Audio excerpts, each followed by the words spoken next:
Good morning, everyone, and welcome to Think Future. My name is Chris Kalabukas, and once again, we're coming at you live from deep in the heart of Silicon Valley, California. We're talking AI, startups, and the future, not necessarily those, and not necessarily in that order. If you're watching on YouTube, smack that subscribe button and hit that bell so you'll be notified when a new show comes online. And if you're listening on a favorite podcast service, please subscribe and please drop a note on Apple Podcasts. I greatly appreciate it. Now, if you want to listen to this show in double time, go for it. I don't care. In fact, I enjoy it. In fact, I want you to listen to it in double time. Because one of the reasons why I make this show 8 minutes long is to beat the YouTube algorithm. We talked about beating algorithms in the last show, so I'm not going to beat that to death. I want to talk a little bit about authenticity. That's right, folks, authenticity. And this interesting raging conversation on X recently about authenticity and humanity and being a person. And there was a lot of discussion about how, what do you need to do to be heard, right? What do you need to be heard? What do you need to do to be heard? I mean, this is an age-old question. I mean, it's not so much of an age-old question back in the olden days when we had actual town squares and you could put a soapbox up and you could actually stand there and talk to people anybody who happened to be standing around you and wanted to listen. No, because we live in a day and age now where we perform for algorithms because you and I are on the other side of an algorithmic wall. The only reason you're seeing me now is because some algorithm has decided, or you know me personally, or you know about Think Future personally, and you've gone directly to my page, right? If you don't know about me, and you suddenly I show up in your feed, some algorithm has decided that you might be interested in what I have to say. At the same time, plug a product at the same time, right? Because it's not going to put me in front of you unless there's some product it needs to sell you. But I digress. So we all need, and this is the number one problem, I think. See, there was a certain point when startups had to concern themselves with product. They had to concern themselves with what they were going to sell. What kind of solution they're going to build for their customers, and their customers would be able to go, oh, well, I don't know, can I do this? Can I do that? Blah, blah, blah. So you were concerned with the customer themselves. Not anymore. That's the easy part. The easy part is building a solution that helps people. That's not the problem. The problem is once you've built this solution that helps people, how do you get it out there? You cannot. There is no way without a massively huge marketing budget to somehow get the word out about your amazing product that solves all sorts of problems. Because there's so many people doing the exact same thing that you're being drowned out. It's no longer about building an amazing product that solves problems for a lot of people. It's about talking about and getting the word out about this amazing product that solves a lot of problems and helps people.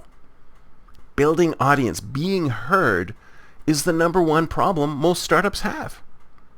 It's not building the product itself. I could come up with an idea for a product and have it built like that. But the big problem is, how do I get the word out about the product? An audience for my product. How do I get people to know about the product? How do they know that it even exists out there? It's almost impossible. It's shouting into the void. So that is the problem today. So a lot of people said, well, you know what? This is how you do it. So there's tons of people out there who consider themselves growth hackers or growth gurus. They figure out how to grow an audience on X or Facebook or Twitter, or X and Twitter are the same thing. All these social media. Because this is how you build an audience on the cheap, right? Because you could spend a lot of money on Google ads and Facebook ads and get your message out there, which of course a lot of companies have done, and they mask it under, oh yes, it's viral growth, even though I spent a lot of money bringing these people into the fold. It's viral growth. The reality is that you need to do something to dance for the algorithms in some way, so that the algorithms will go, hey, this is something new and different and interesting. Let me put it out there so people can see it. Because if you don't do the new and different and interesting dance, then you may never get past the algorithm and you may never be able to get out there. So there's a lot of advice floating around the internet on how to be out there, how to be different, how to get noticed, how to get the algorithm to notice you, and then by extension, have that algorithm put you in front of people, right? And there's tons of advice on this. There's advice saying, oh, be authentic. Just put out your authentic self. Just be who you are in real life. Just be who you are in real life out there on the internet, and you're going to suddenly get an audience. And other people are like, oh, no, don't do that. God, no. Create a brand, create a persona, create a brand, and then push that brand. Push the brand out. The brand is you, not you. And personally, I lean more towards not the brand part, but the persona part, because I think most people are like that. I don't think anybody is ever 100% authentic on social media. I mean, come on, people. Let's not kid ourselves. No one is 100% authentic on social media. In fact, most people are not even 100% authentic in person with other people. Other people that they know in person and they've seen, they like meet with on a regular basis, they have their own persona. It's like that Seinfeld episode where, George had his girlfriend, and he had like one George, which was with the Seinfeld folks, and there was another George, which was a completely different George, and he was complaining about worlds colliding. We can't have these worlds colliding, because that's what we all do. We all have different personas. We all have different worlds that we live in.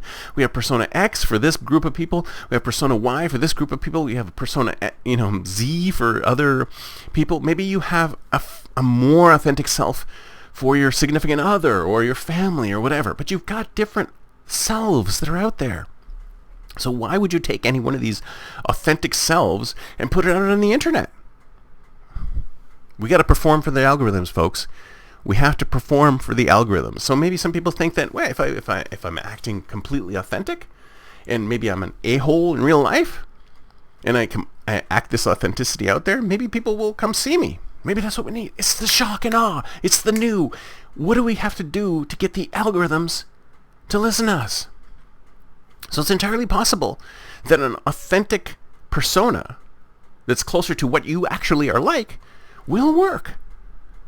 We don't know what the answer is. I mean, there's times when people have published the algorithm. They say, oh, here's the X algorithm. Here's what you need to do in order to get more followers on Twitter. It doesn't necessarily, even if they post it, they could change it in the next second. This treadmill that we're all on this treadmill. We're all in this social media treadmill to try and get more followers, more audience, more people to watch us, more people to see us, more people to buy our products. It's too bad, right? I mean, because I thought the internet was more about connectivity. I thought it was a little bit more about, having fun and goofing off. Because a lot of the stuff that I see out there is all about, oh, I gained this, I did this, blah, blah, blah, blah, blah. It's like, you know what? I don't care about all the things you're bragging about. Let's have some fun. Let's enjoy ourselves. I mean, this is entertainment. Or is it? Or is it deathly serious for you? I don't know. I think I like the internet better when it was more entertainment, right? That we're not all out there just trying to gain a buck. Because that's what I feel like. I feel like a lot of people are out there just to try and make some money, just to try and gain a buck. Why can't you just goof off a little bit? Why can't you have a little bit of fun? Maybe that's what people want to see. Maybe the authenticity that people are looking for is the whole human being, not just the guy who's grinding to make a few more bucks. Anyway, that's it for me for today. See you next time. Until then, don't forget to think future.